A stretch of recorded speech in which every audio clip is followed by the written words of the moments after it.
Are we on? Yeah, we're on. Okay. The nadis.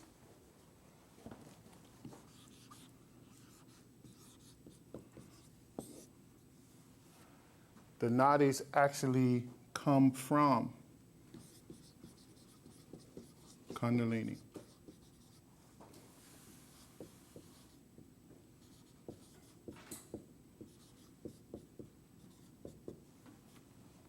Okay.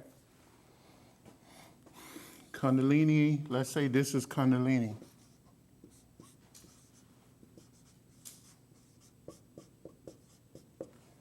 Kundalini is at the base of the spine.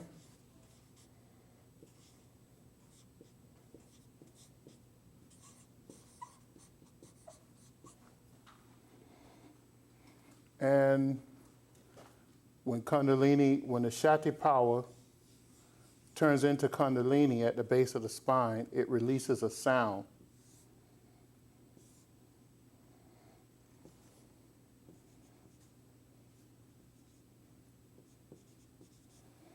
That sound releases these nadis, which is, nadis is a flow of energy.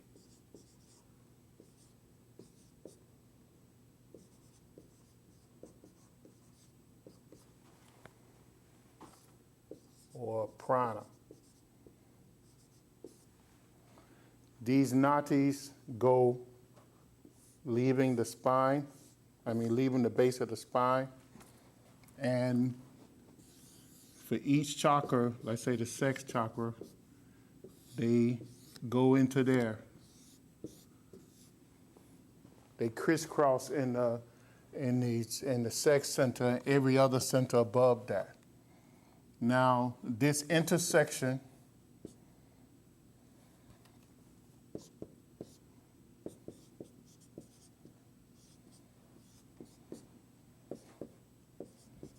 of the nadis crossing, brings about consciousness for that particular level. And the nadis actually, when they come through the psychic center or the chakra, the sex chakra, they come through the petals. You have 4 petals that release the nadis at the base of the spine, and you have 6 chakras that releases is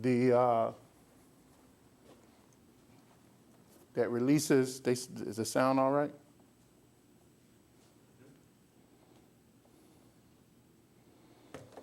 That releases, that the nadis travel through, each nadi travel through these petals. And when they intersect, consciousness is experienced. So the nadis go through each chakra on each level, creating a different level of consciousness. It is said that at the base chakra and the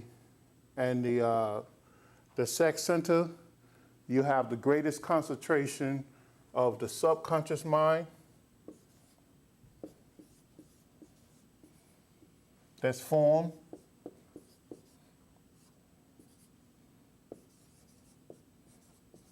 And the conscious mind.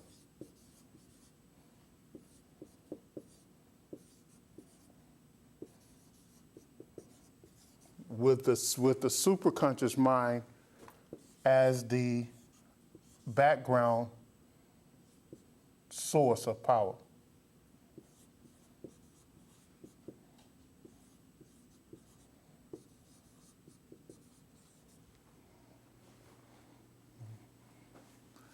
Answer answer her question. Does that answer her question?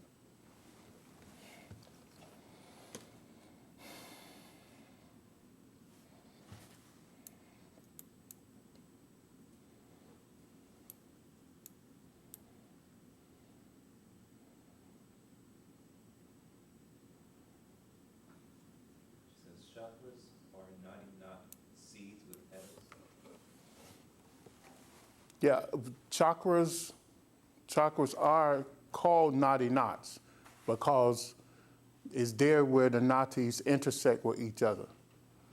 But remember, the best definition for a chakra is a vortex. That's right. Is a vortex center of power.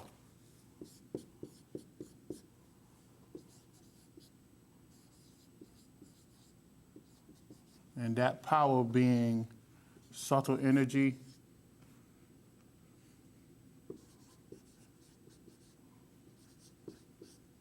molded by mind.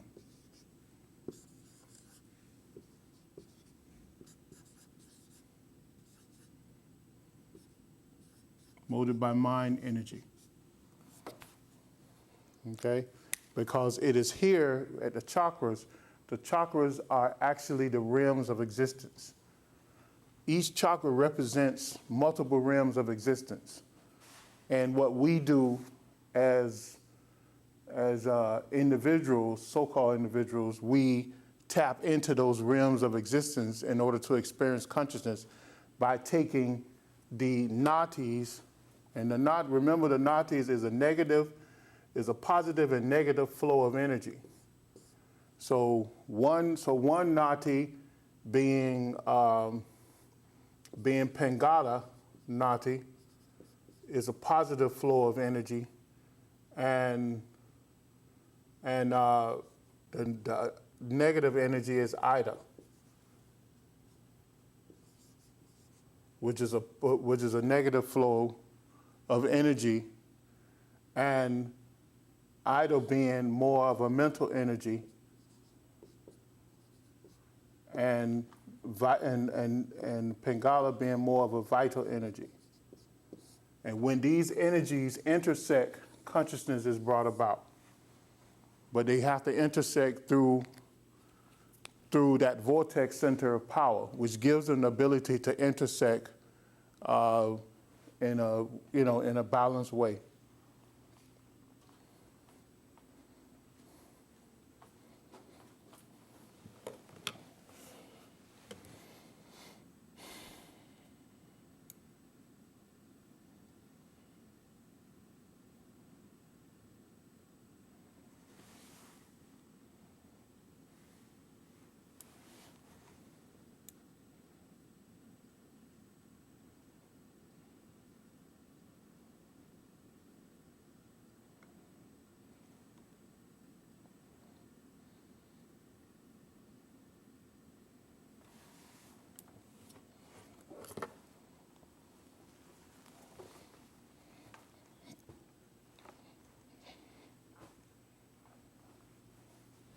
Any other?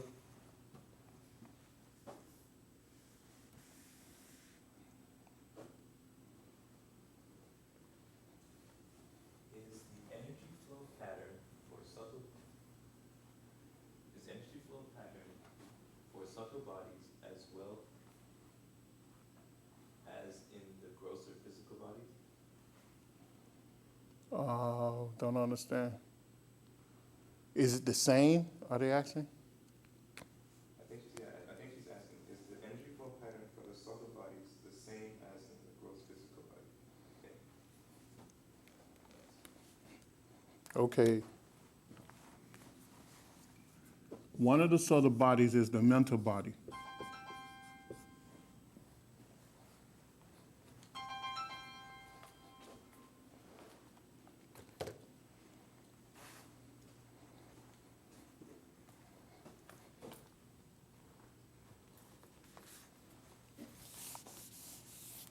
One of the subtle bodies, the subtle bodies, let me see the subtle bodies,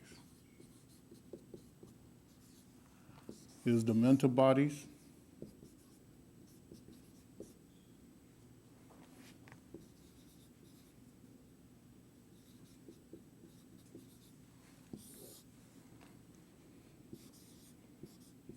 The pranic bodies.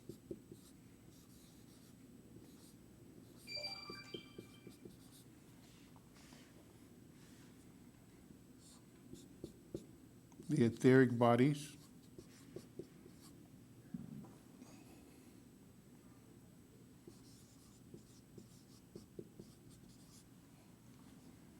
the astral bodies.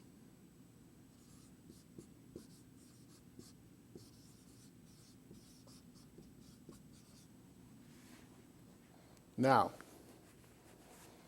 this mental bodies actually make it possible for the pranic bodies, the etheric bodies, and the astral bodies.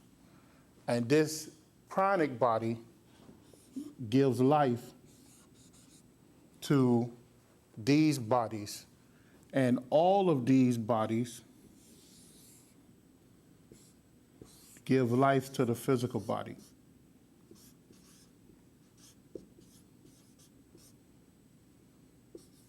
So the physical body is nothing but a shell.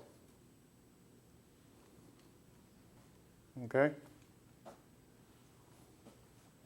So you have the subtle bodies, this make up the subtle bodies. And the thing that makes the subtle bodies up is the auric body, which is the body of the soul.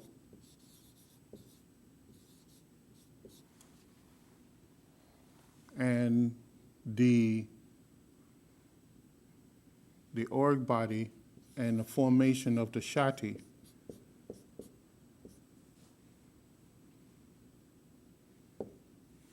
The formation of the Shaktic, which form the Kundalini. And the Kundalini interaction with the chakras.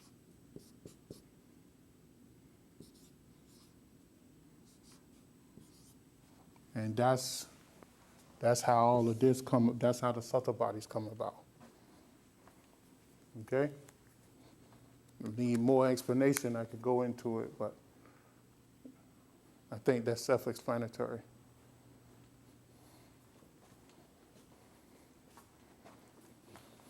Yeah, they like Martin. Yeah, they like Martin. Okay.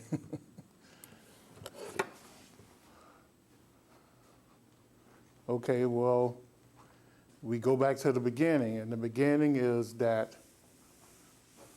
I think I said this 1,000 times, spirit creates the soul.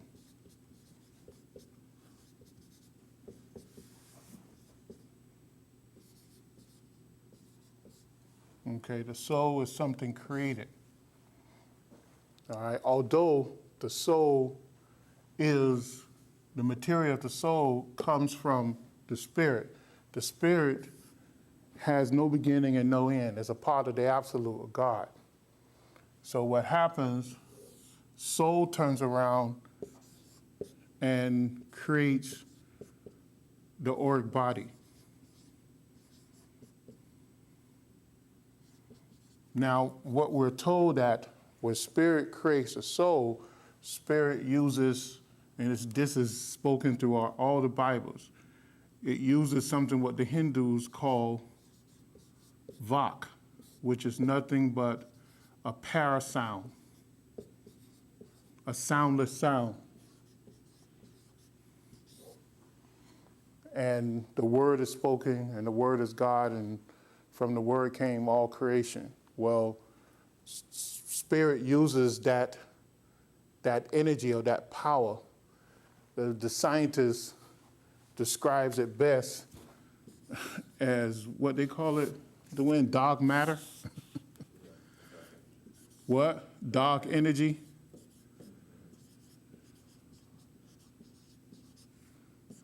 Or dark matter. Because you can't have matter without energy. But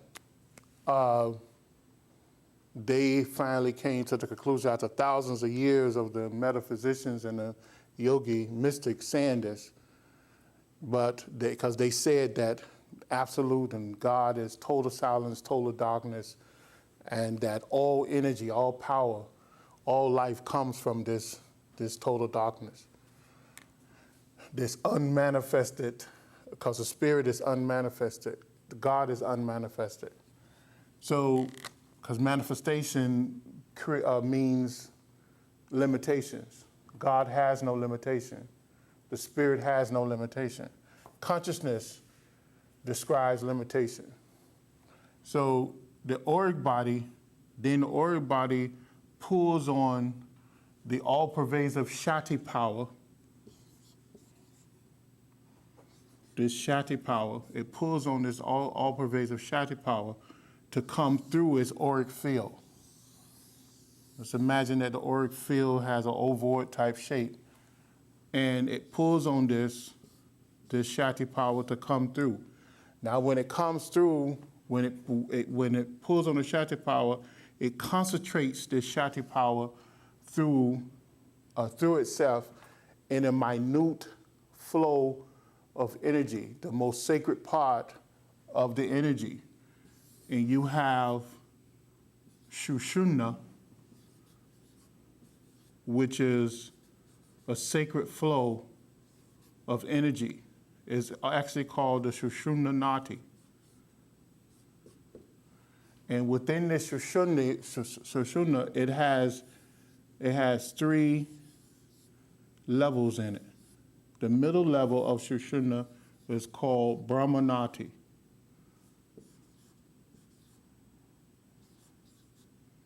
This Brahmanati is the pure essence of creative energy, of this godlike energy or godlike consciousness. So when this Shakti power is compressed into these different layers and made to flow in perfect unison, it creates a supreme level of consciousness for the soul. Okay? So now the soul has this supreme level of consciousness, and it brings it down through Shushumna and through all the chakras. Remember, the chakras exist as realms of consciousness already, even before the auric body was formed. So when the auric body is formed, it forms itself around all those levels of chakras. As we know, there's 7 levels. There's much more levels than chakras than 7, but for our existence, we'll talk about the 7. Of course, in these 7, you have the 7 major to line up, but you actually have 108 chakras within the body, within this auric field. But we have to deal with the 7 major right now. And when it sends it all the way down to the base of the spine, there it forms basic consciousness. And it is there that these nadis, the sound from the Kundalini comes up all the way to the 5th chakra, right? It comes up, it passes the sex chakra, it goes, let's see, did I do that right? It goes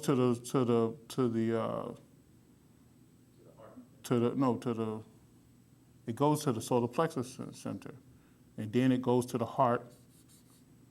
It goes to the solar plexus center, and it goes to the heart center. Then it goes to the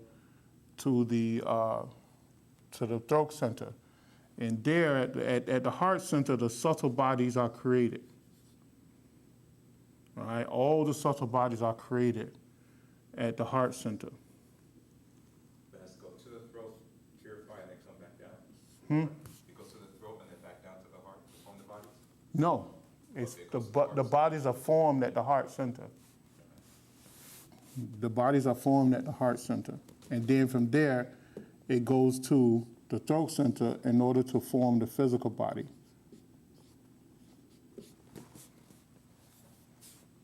Okay? So Why is this form the physical Why is the physical body? Because it's translating, it's translating thought to voice. Okay. And voice is the manifestation of physical things. Okay, so that's what we're taught. At the heart center, it forms the subtle bodies, because at the heart center, if you look at the number of petals at the heart center, you have what? How many petals you have at the heart center? You have, at the heart centers, you have what? The consonants, or it's the petals of sound. The heart center is the petals of, is the vowels, right? It's the vowels, right? Is the vowels?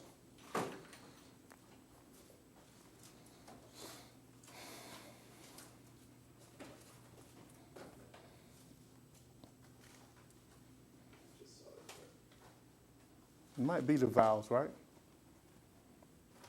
It's in the book. Oh, you don't have the book online? It's in the mantra. It's in the mantra section in the book.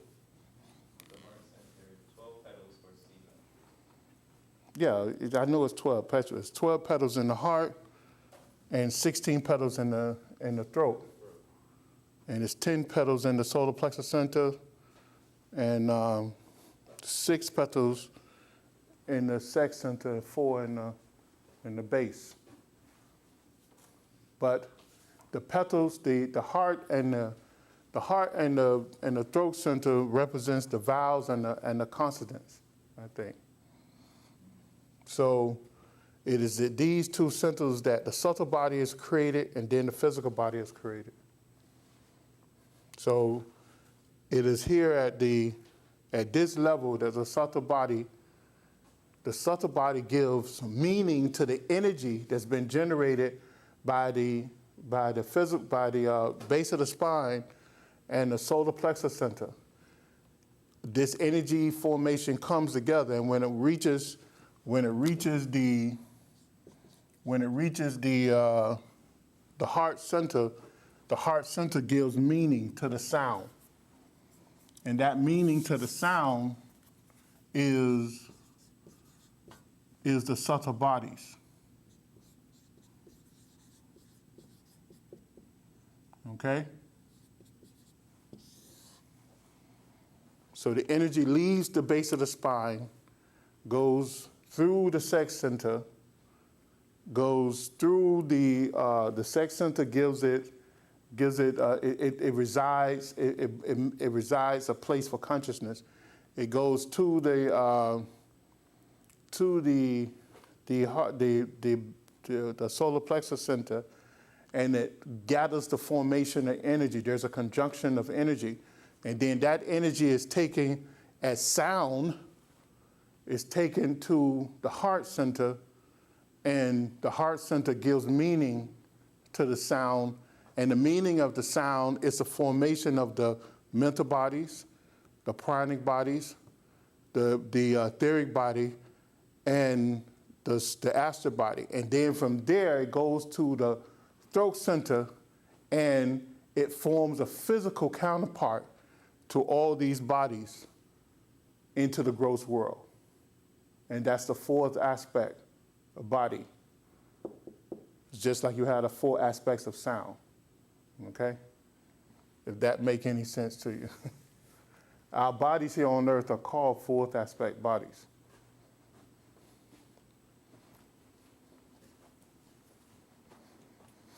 See if that's any other questions.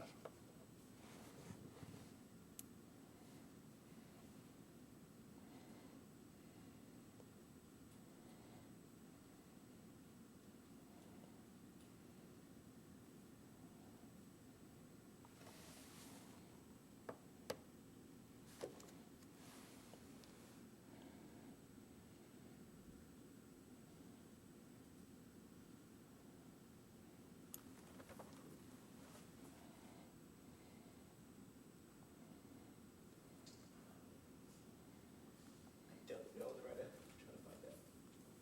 What? She's asking Yeah, I think so. You could check, though. You want me to check for you?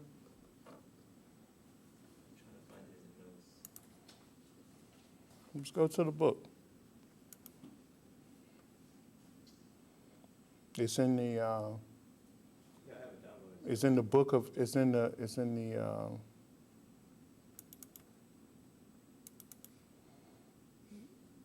the 4th chapter of mantra.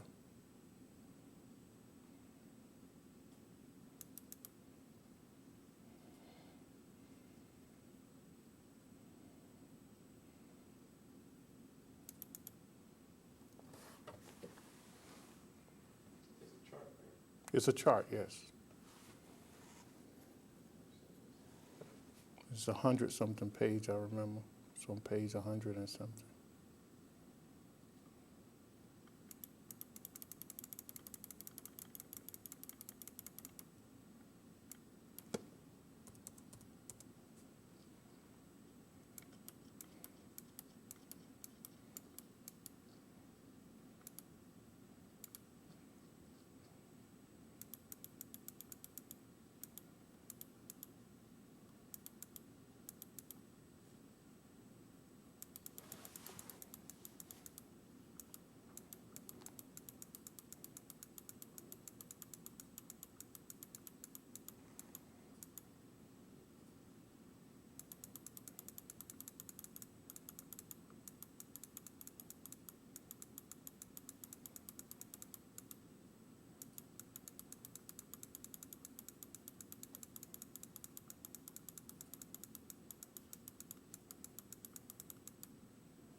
I found it. Yeah. The consonants are at the heart center, and the vowels are at the throat center.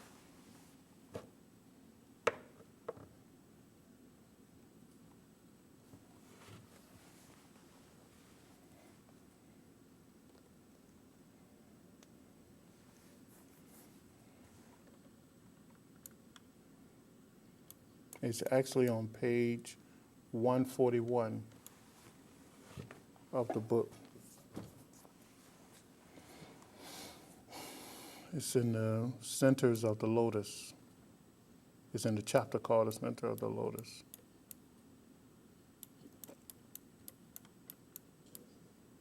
The vowels are 16 vowels, and the consonants,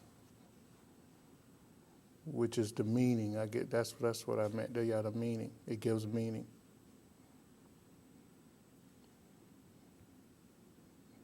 And the vowels are the essence or the life.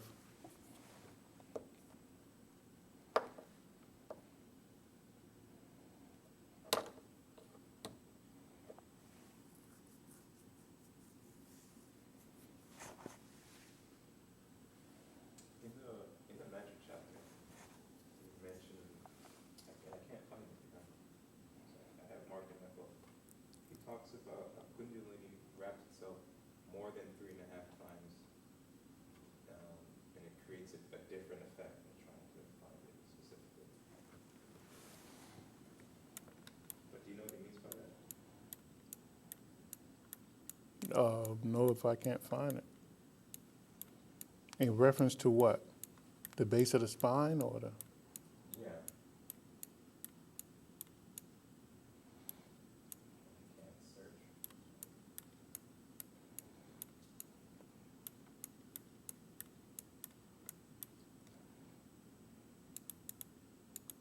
You remember what part of the chapter? It was in the second half of the chapter. I marked it. I wanted to ask about it.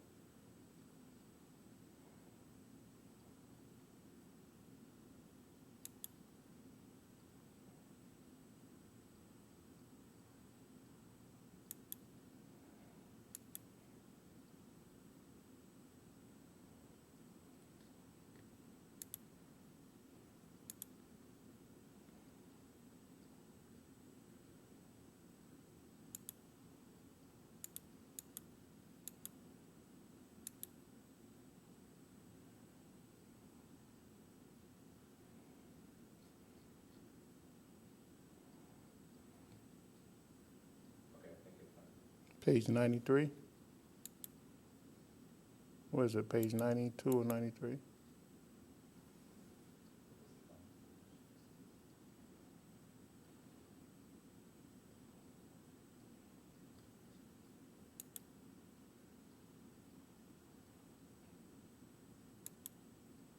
Well, that too, there's a question on that too.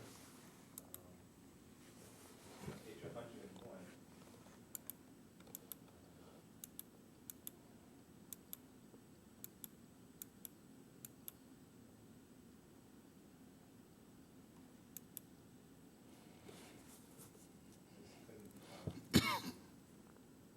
It's in the center of that paragraph. Kundalini whatever that is, has 51 coils, which are the matrikas, or subtle forms of the gross letters of Varna, which is the Kali form of Sada, the centers. It's Kundalini with one coil is Bindu, with two is Prakriti Purusha, with three Shaktis, and three gunas, which are 3.5. With the 3.5, she is then actually created with Kariki. With 4, she is Devi, and so on in the body, and with 51 coils. In the body, unmanifested prana sada is in Shakti.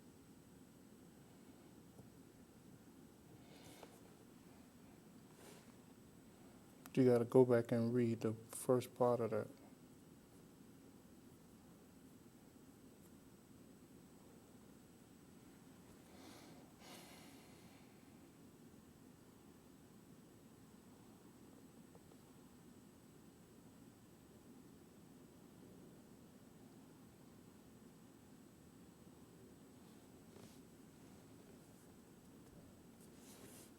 At the start of that paragraph. Well, at the start of the paragraph, it assumes what? That's the start of the paragraph, right? That's the middle of paragraph. That's where you started at, right? Yeah, middle of paragraph. That's what you're talking about? Okay, go back before that to see what he's referencing. Might have to go back to the next page or the page after that.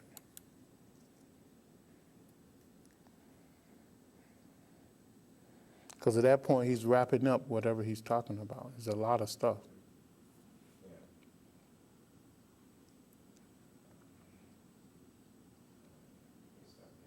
Japa or repetition of mantra is compared to the action of a man shaking a sleeper to wake him up.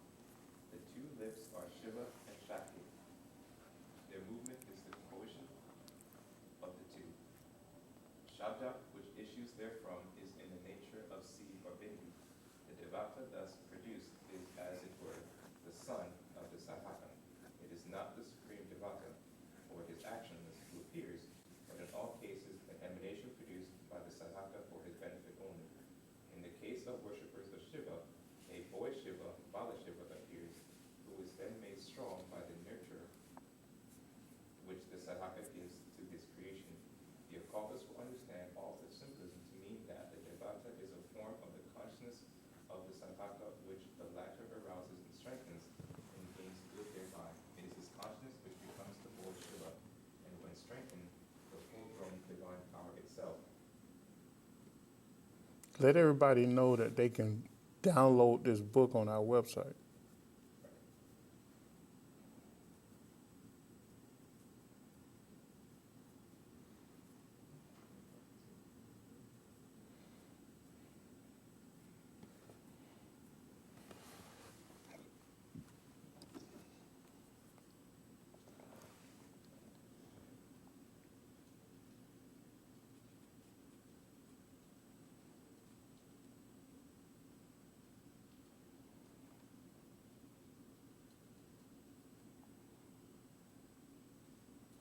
They had another question?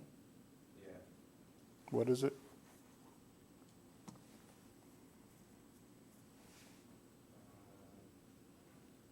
On the board, Mm-hmm. is that super consciousness or superb consciousness? Can you expound, compare, and contrast the differences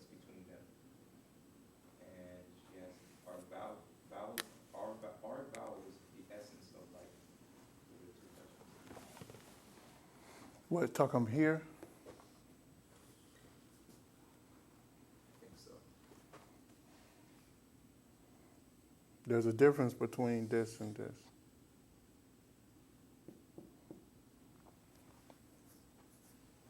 Superconsciousness, there's actually another which is called supra.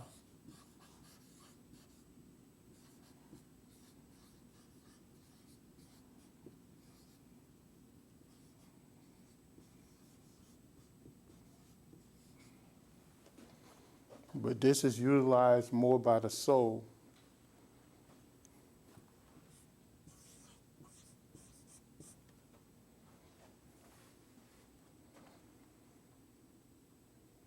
And this is more by the higher self that the soul creates.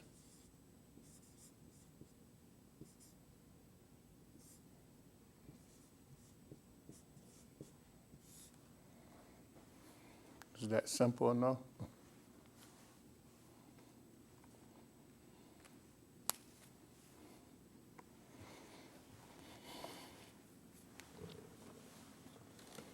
should ask, are vowels the essence of life? The vowels are the essence of, they're not the essence. I want to know if they say the essence of light. I don't want to confuse people. But the vowels is just another aspect of consciousness. Remember, sound, in mysticism, sound is consciousness. You know, if you say sound, then you say consciousness. I mean, look at it like that. That's the best way. And now there's different levels of sound. There's a parasound, which is a creative sound, which initiates life itself. Then there's a soundless sound. The parasound is soundless sound, but it's a creative soundless sound. And then there's a soundless sound that brings Shakti or energy into play.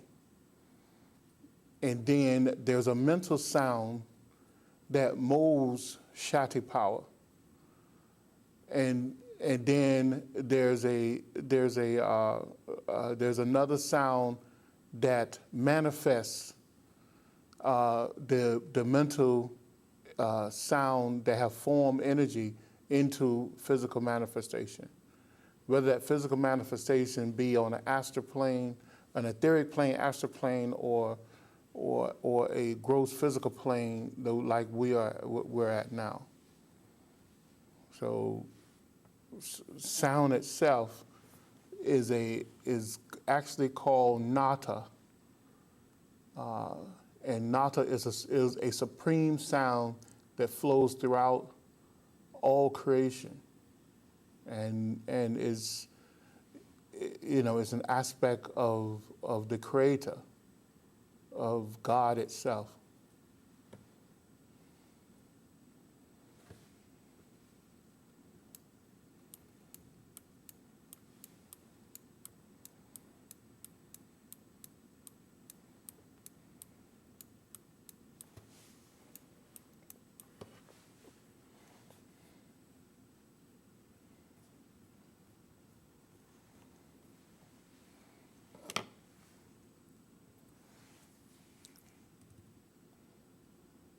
Did you find your answer in the book or what? Did you find your answer in the book?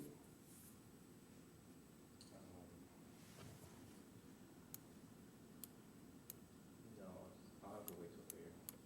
'Cause it's marked in my book. And I can't seem to find it here. I think only thing he was doing here was giving you the different levels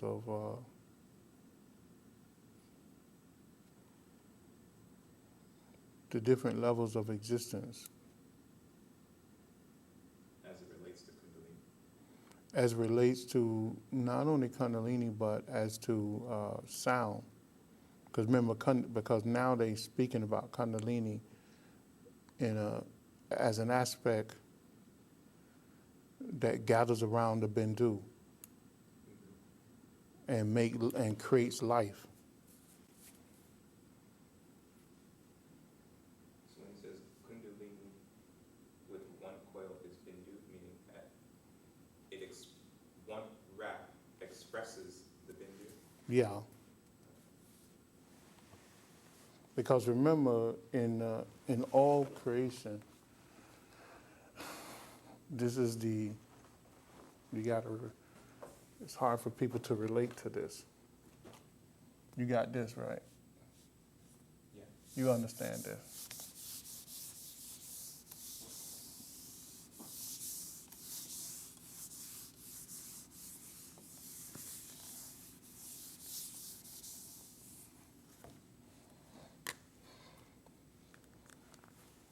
If you can imagine the Bindu,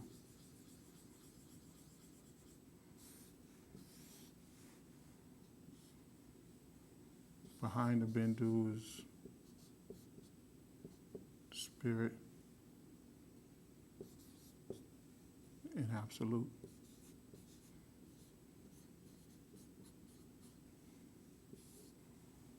Which all can be summed up as I say it for years so that people can understand it. I think I told you all this too.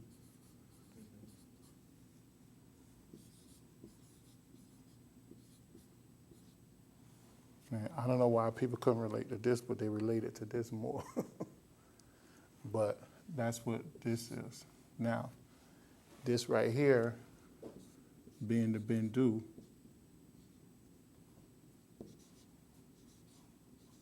right? Which is also what? You see? So just as this, in order to express itself, spirit wraps itself in soul, it's a kind of, so that it can be, in a sense, manifest.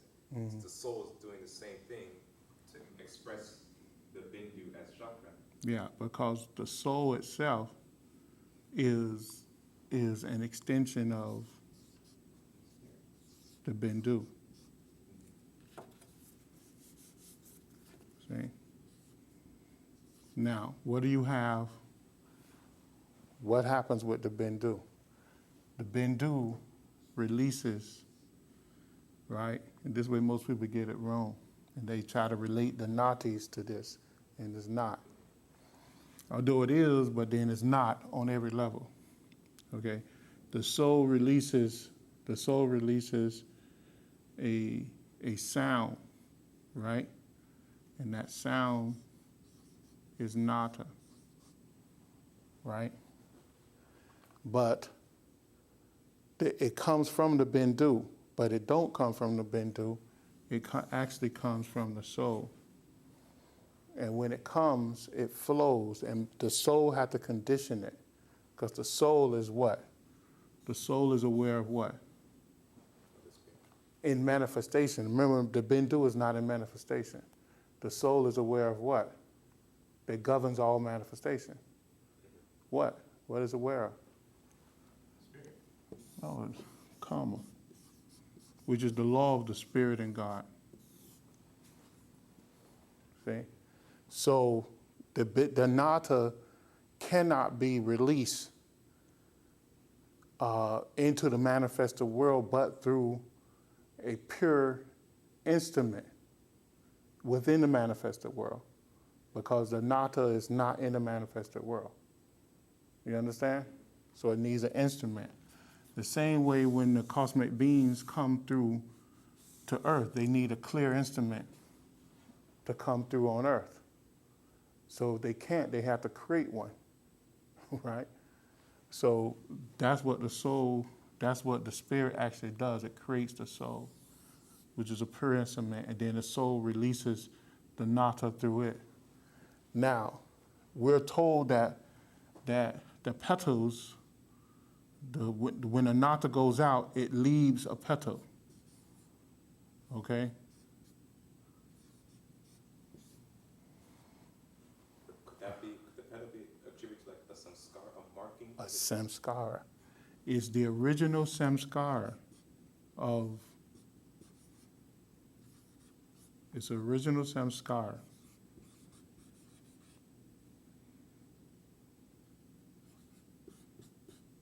of the soul. And that's how the petals are brought about. You see?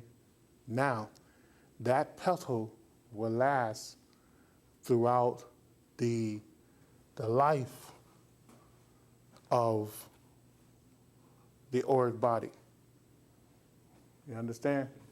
Because those original samskaras is actually the auric body. It forms the auric body.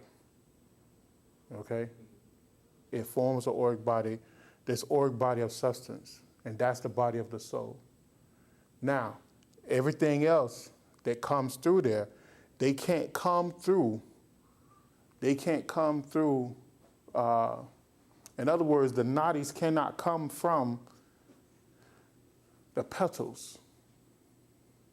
You understand? At those higher levels. Why? Why it can't come through the petals? Do you remember? Because the nadis aren't pure. They aren't pure. They aren't pure. So what happened, the nadis come from the Kundalini, because the Kundalini is pure. What's that? Because the Kundalini is pure, right? Because at that point, when the Kundalini is formed, the Kundalini is pure. So the nadis can come from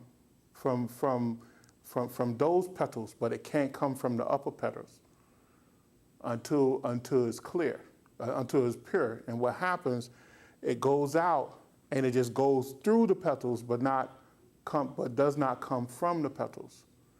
It's not until we use Nani, Karma Yoga, Bhatha Yoga, and Raja Yoga, and Kriya Yoga, and Kundalini Yoga, Tantra Yoga, combining all the yogas, and use Kundalini Yoga to purify the Nadi pathways, bring all the Nadi energy back down to the Kundalini level, and then push the Nadis up through the Brahma Nadi as pure energy at that point, as pure energy. And then it can come through the Nadis, waking the chakra up to the manifested world of mind, of the manifested consciousness that we work on. Other than that, it's closed because it's not pure enough. Okay, so and then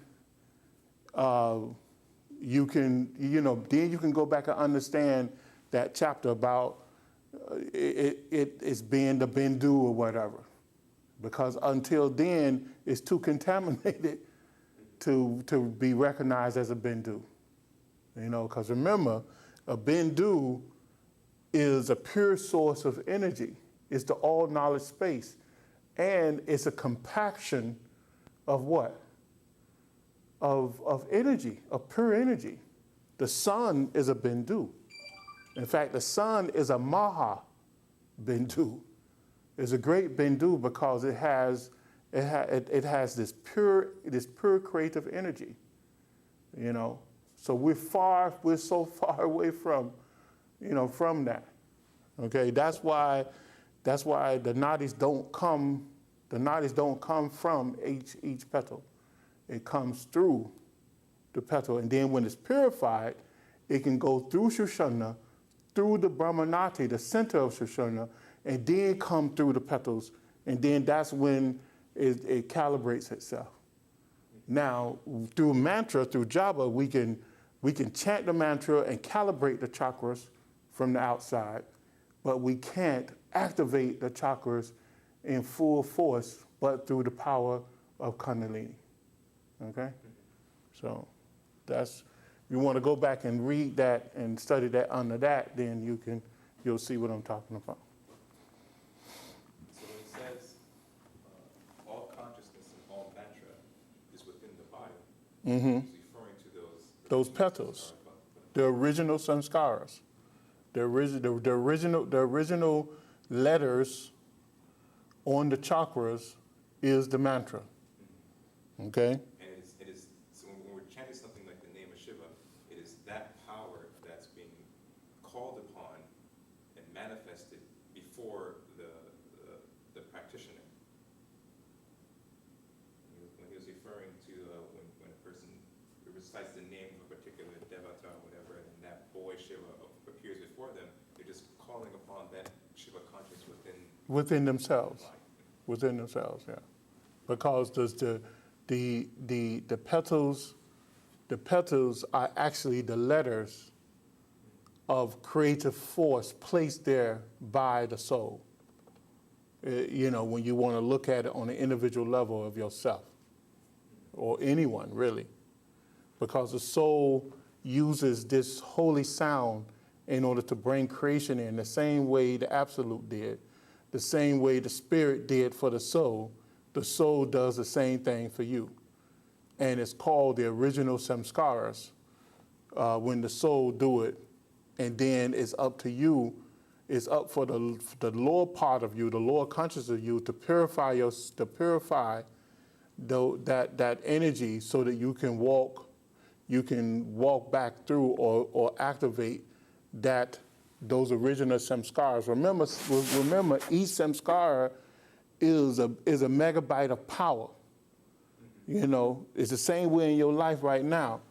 A samskara is a imprint or impression, right, of actions and memories that you went through, that you experienced in your life, right? So every time you have an experience, you create a samskara within your aura. And then when you have another similar experience in the future, that samskara is opened back up and it gives you like a burst of energy and focus to think about that particular aspect of your life again. Okay? And that gives you, it's like a megabyte of power. It's like and the best samskaras that's embedded in your aura is music. It's music, because when you take music and you relate that music to a part of your life, it imprints you so much that when it comes back, you either crying, laughing, or just joyful from that memory. Memories are samskaras, are embedded samskaras. So what the soul did at the beginning of creating our auric bodies, it layered it with these 51, or really more than 51, but with 50, we talk about 50, but it's actually much more than that.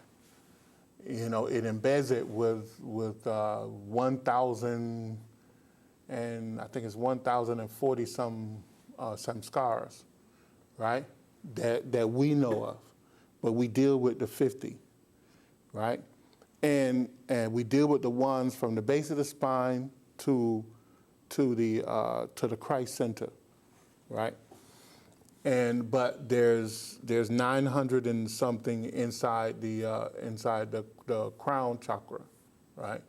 So but we these samskaras, once we purify the energy, the flow of energy within the body, we decontaminate it, and once we decontaminate it, we can use all that energy to open the door of Shushuna. That's the key to open the door to Shushuna, and we could push that energy up through Shushuna. Then we can activate each chakra by going through the Bindu to the or using the Bindu to activate the Bindu at that level, to move the energy through the petals, and it's open. And a meditation is taken on each petal, which actually activates that chakra. To some degree, in this all knowledge space, this great knowledge of the laws of karma pervades our whole consciousness.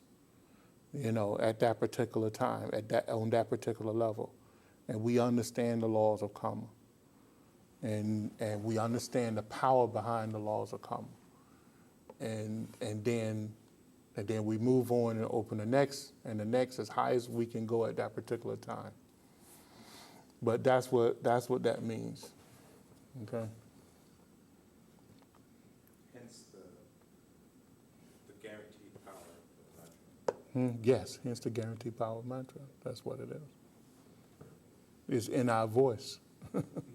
It's in our thoughts and voice. Because that which speaks is spirit. Yeah. Well, it's soul. So, yeah. It's soul.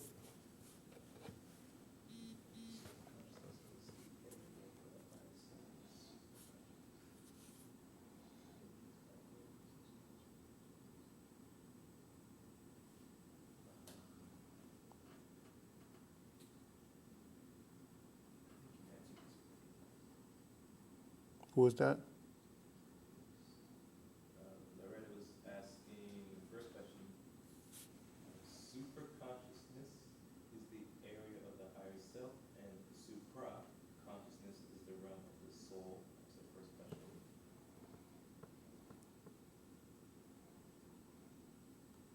Higher self is the soul.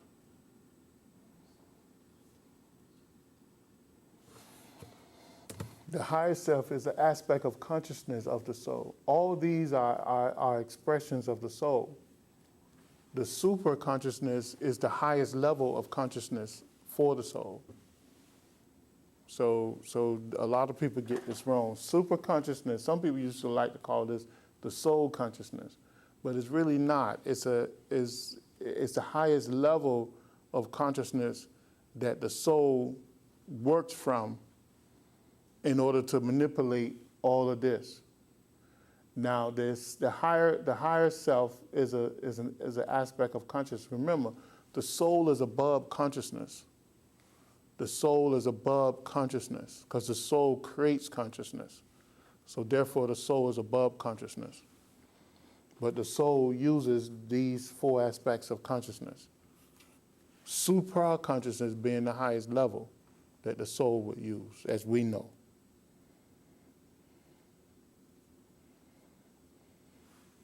She asks, is Hindu a black hole? Hindu has a black hole. I mean, that's a good question. I mean, it could be considered that, I think.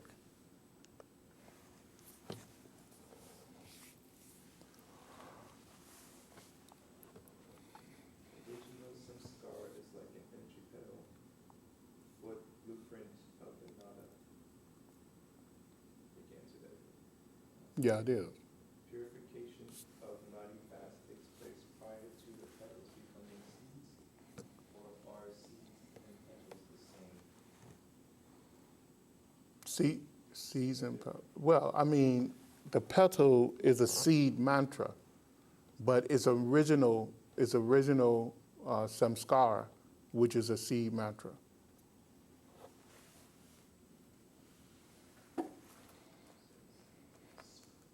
No, there's not. A spirit has no samskaras. No. Spirit is God. Spirit is a divine spark of God, which makes it a part of God in its fullness. And we are only a fraction of the Spirit, probably less than a fraction. But we are Spirit, though.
Hmm?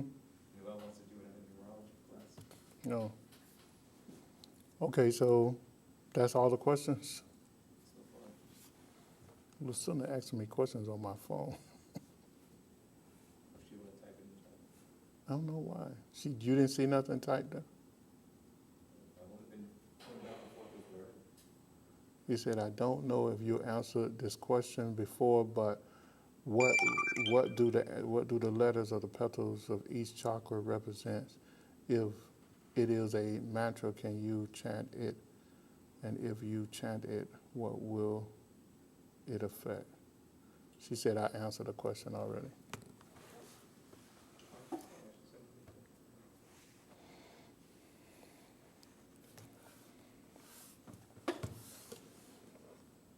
And tell them that's all the questions. We'll close out.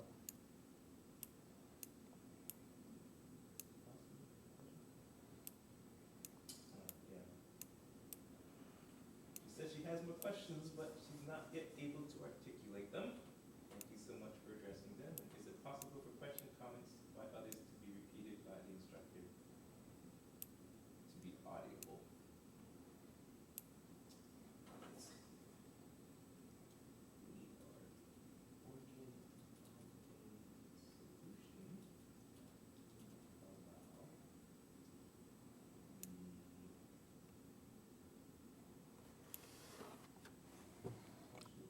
Why couldn't we do is it,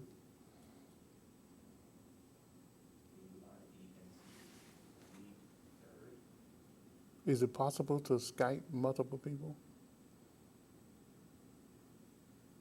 Can we do that through Facebook or Google Plus? I'll have to test out to do that. Tell her that's what we're working on. I think Facebook had that at one time, and Google Plus had it. You could Skype up to 9 people. First come, first serve. And then they can ask questions. I was testing that out with the Friday classes. Mhm. The Google Hangout. You do like a live, everybody can kind of either call in or use it with the webcam and ask a question, have a discussion that way.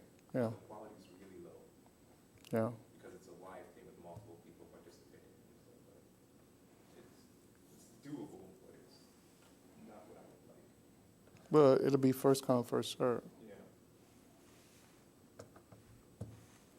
How often are these discussions available? We haven't covered.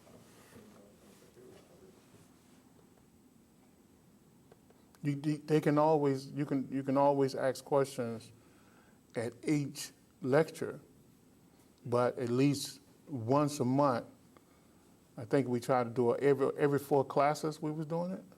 Yeah, I think that. Every 4 classes we was doing open discussion only. So, but during the lecture, you can always ask a question, and we're gonna try out either the Google. There was a Google Plus, was it? Google Hangouts. Google, yeah, or Skype, or maybe Facebook have the video link too for up to 9 people. It'll be first come, first serve.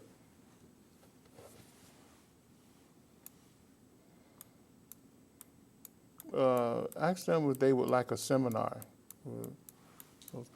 How many people there? There's still quite a few people they left.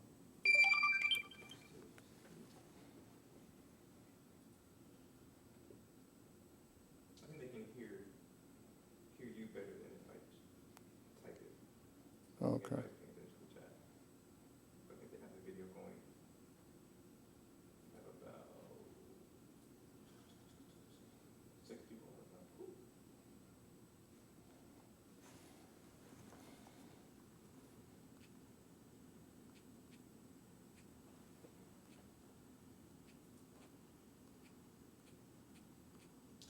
Yes, emails. I like emails. Emails.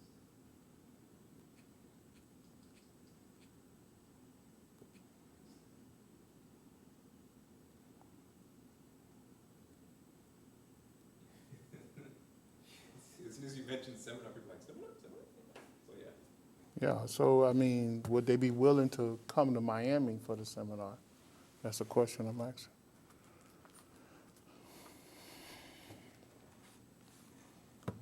So that's what we're asking. Would you be willing to come to Miami for the seminar if we schedule it in the future? So we can set up a real nice 2-3 day session at a nice hotel if everybody's willing.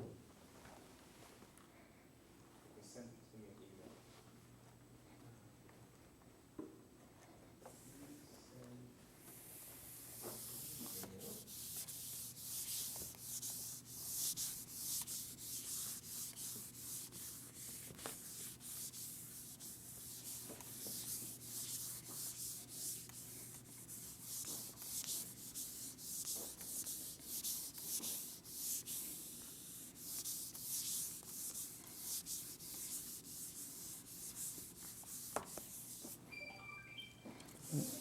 What's the quote that Dr. King said about the Serpent Power book? What? To understand it? He said it takes 20 years just to understand 1 or 2 pages, right? And it'll take 1,000 years to really understand it. And the 9 freedoms? 1,000 lives, right? So that's one of the reasons why I focus on those 2 books, to help people out.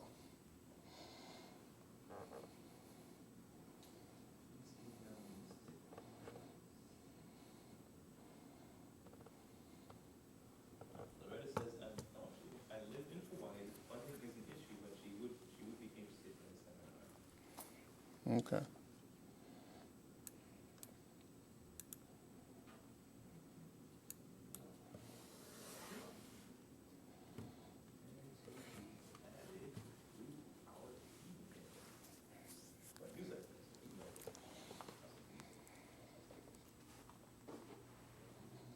Can you make that announcement too? Huh? Can you make an announcement asking them to send an email to us? Yeah, send an email to us if you are interested in attending a seminar, and we will put together the material, and we'll set a date that everybody can agree on. And to be added to our newsletter list. What? And to be added to our email list. And to be added to our email list so that we can email you directly on the plans. So we can attach the information.